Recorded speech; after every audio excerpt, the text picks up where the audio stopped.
अब और भी मैं मॉडर्न और उस समय तो आधुनिक आज की दुनिया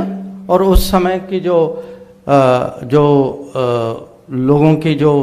दुविधा थी या जिनसे जो दबाव जो देश आए, जो राजा लोग आए, तो उसके कुछ मैं उदाहरण देना चाहता हूँ। एक तो है कि जो सबसे बड़ी दुविधा जो थी वो अर्जुन की दुविधा थी कि मुझे कुछ एक किस्म से ये मेरा दायित्व है, इसके कुछ परिणाम होंगे, तो एक्शन कैसे लें और उसके जो परिणाम जो हैं उसको कैसे मैनेज करें। तो ये कोई भी माने जो पॉलिसी, जो नीति या पॉलिटिक्स में जो होता है उसके लिए हर ये बहुत बड़ी चिंता होती है, क्योंकि कभी कभी कुछ करना है ये साफ दिखाई देता है, पर जो आप करना चाहते हैं आप जानते हैं कि उसके कुछ कोलैटरल डैमेज भी हो सकता है या उसके कुछ कॉन्सिक्वेंसेस भी हो सकती है। दूसरा जो है, जो कंस्ट्रेंट जो है कि हम सबकी बंधनें होती हैं कि वहाँ थी कि भाई ये मेरे रिश्तेदार हैं, ये मेरे दोस्त थे, ये मेरा पड़ोसी था, इसके साथ कुछ संबंध थे। तो अर्जुन की भी होती हैं, युधिष्ठिर की भी होती हैं। अब भीष्म को लगता है कि भाई ये जो पांडव जो हैं, मैंने इनको पाला, इनके साथ मैं कैसे युद्ध कर सकता हूँ। द्रोणाचार्य को लगता है ये मेरे शिष्य थे, इनके साथ कैसे लड़ाई हो सकती है। तो ये कंस्ट्रेंट सिचुएशन में आपको जब एक्शन लेना है तो ये भी एक सोचने की बात है। एक उदाहरण और देता हूँ। कभी कभी लोग आपको ना, ये लोग भी हो सकते हैं, देश भी हो सकता है, कि प्रोवोक करते हैं बहुत, माने चिढ़ाते हैं, दबाव डालते हैं और हमें सहना पड़ता है। ये भारत की स्थिति नहीं है, माने ये पॉलिटिक्स में होता है। तो सबसे जो सहने की ताकत जो है, स्ट्रेटेजिक पेशेंस, और उसका उदाहरण अगर आप महाभारत में देखें, वो शिशुपाल की कहानी कि वो माने छेड़ते रहते हैं श्री कृष्ण जी को, और उनमें सहने की ताकत है जब तक उन्होंने निर्णय नहीं किया कि एक दिन माने वो 100 बार उन्होंने उनको माफ किया था।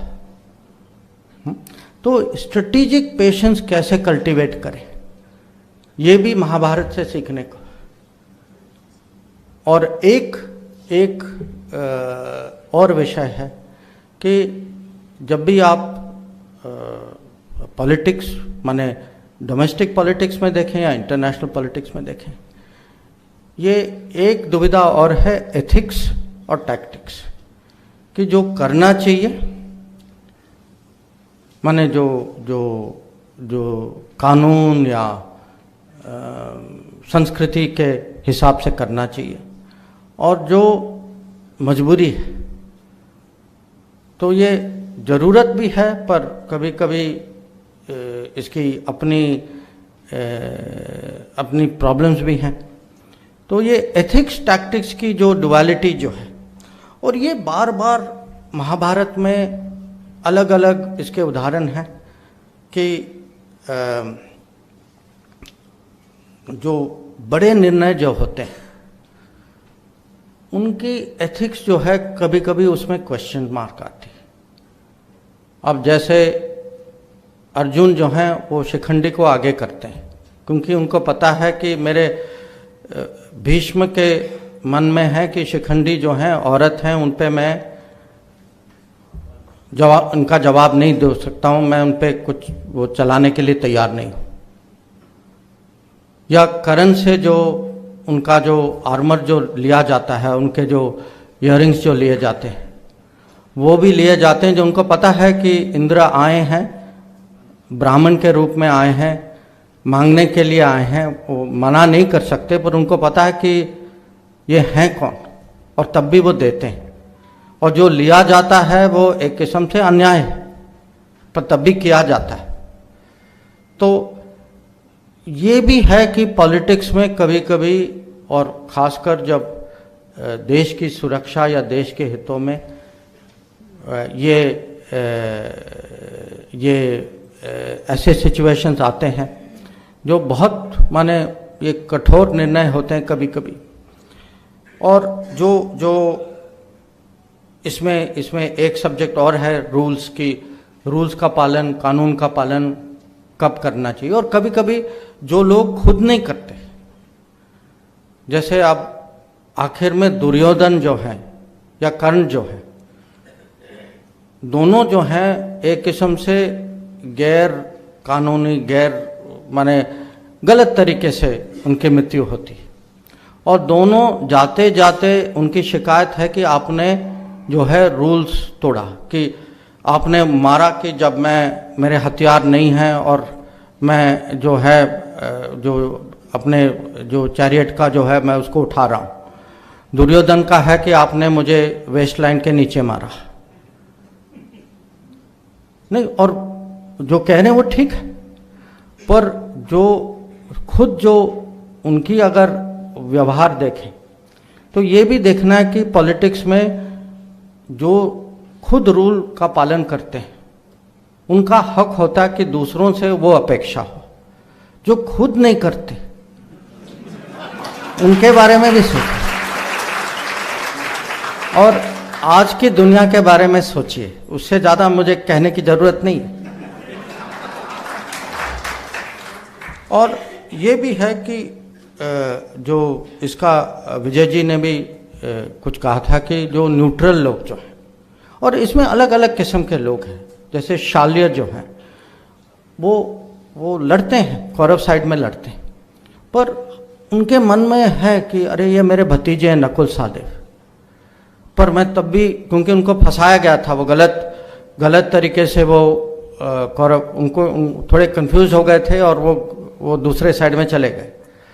तो अंत में जो अगर आपका साथी उसका पूरा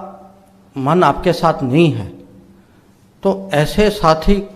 का माने हमें भी सोचना चाहिए कि इसका लाभ है या नहीं, क्योंकि अंत में यही जो है ये कर्ण को मरवा देते कि जो आखिर की लड़ाई जो होती है ये उनके मन में वो कहीं ना कहीं वो कीड़ा डाल देते हैं कि भाई तुम अर्जुन के काबिल हो या नहीं हो,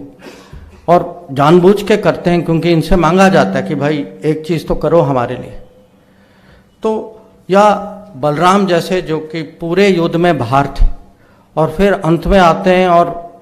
माने सबको ज्ञान देते हैं, और उस ज्ञान का कुछ फायदा तो होता नहीं है क्योंकि जो होना था वो हो चुका होता है। या रुक्मी है जो अपने आप को दोनों, पहले यहाँ जाते हैं फिर वहाँ से रिजेक्ट होकर दूसरी तरफ जाते हैं, और दोनों सोचते हैं कि उनकी अहम इतनी ज़्यादा है कि अंत में ना ये लेते हैं ना वो लेते हैं, तो वो एक राजा जो है वो बाहर रह जाता है लड़ाई से। तो जैसे मैंने कहा महाभारत से बहुत कुछ सीखने को है। ये भी है कि कभी कभी कोई ऐसा प्लेयर होता है जिसकी कमिटमेंट इतनी ज़्यादा होती है, माने उसके मन में एक ही लक्ष्य है कि आपको किसी तरीके से नुकसान पहुंचाना है। और महाभारत में ये सुषम होते हैं जो अर्जुन के पीछे पड़ जाते हैं, और क्योंकि उन्होंने अर्जुन को चुनौती दी, उस दिन अर्जुन को वहाँ जाना होता है, और इसीलिए अभिमन्यु की मृत्यु होती है कि कौरव का प्लान ये है कि अभिमन्यु को सुषम के चैलेंज से डाइवर्ट कर दो और फिर युधिष्ठिर को गिरफ्तार करने की कोशिश करो, और युधिष्ठिर को बचाने के लिए अभिमन्यु जाते हैं। तो आप देखिए कि कितना नुकसान सुषम ने अर्जुन को पहुंचाया, और उनकी पुरानी दुश्मनी थी। तो कभी कभी छोटे प्लेयर भी होते हैं, अगर उनकी एक ही एजेंडा ये है कि जो मुझे होगा परवाह नहीं, पर आपको मुझे नुकसान पहुंचाना, ऐसे भी प्लेयर होते, ये भी आप सोच लीजिए।